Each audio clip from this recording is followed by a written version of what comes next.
Во минатото Велес бил град каде занаетчиството преовладувало, но денес иако повеќе не е така, сепак постојат и функционираат неколку занаети.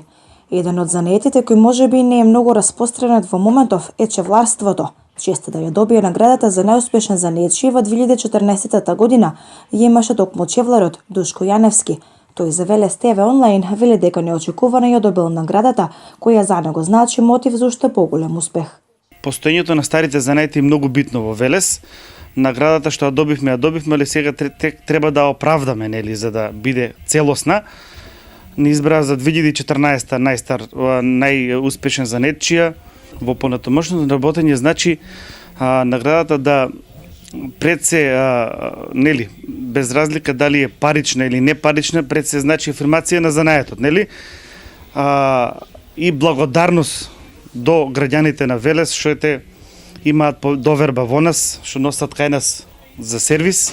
Јаневски вели дека занаетот го научил во дуќанот на познат француски чевлар, кој имал дуќан кај градскиот сад. Не потекнува од чевларско занаетчиско семејство, тој е првиот кој со многу труд и честна работа успеал да создаде свој дуќан за поправка на обувки. Првенствено почнав кај мајсторот кај саатот, што беше чевлар, тој беше дојден од Франција. Значи он работеше со професионални машини за експерт по поправка на чевли. После продолжи во Скопје, работев и така да сега денеска дојдовме денов што основавме во 2002 наша работилница. Сепак сум благодарен на занаетот што не одржува во живот, нели? Ни дава лепчет, значи простор за живење и така да, значи ние не сме прв сум во фамилијата што работам со овој занает. Колку е тешко од млад занаетчија чевлар да постигнете ево ова денеска што го имате? Па вака, значи секоја работа сака да биде трудолюбиви, да се работи и пред се да сакате таа работа. Сепак со многу труд се успева во секој занает и со честност. Мислам да не се лаже, да не се превари некој, така да со честност се успева во било кој занает и со трудолюбивост.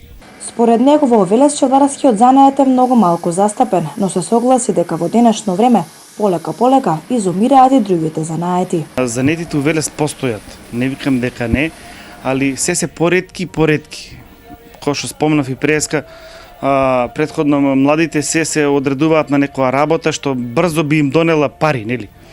Али не е секој пат така. Занаетот малце е макотрпна работа, така да треба да се обрати пажња, значи внимание да се обрати на работата, па после тек средствата следуваат, нели, како награда за сработеното.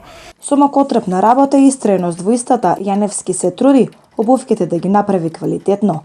За таа цел во неговиот дуќан се наоѓаат неколку машини кои му ја олеснуваат работата. Например, тука има повеќе врсти на машини, има некои си таму две за шиење на обувки. На обувки, на јакни, на ташни, значи за обработка на чевли има комбинирки, две за стругање, за полирање и две преси има тука за работа. Така да потребно е доста алат за првенствено за сервис на една обувка, да речеме, или ташна.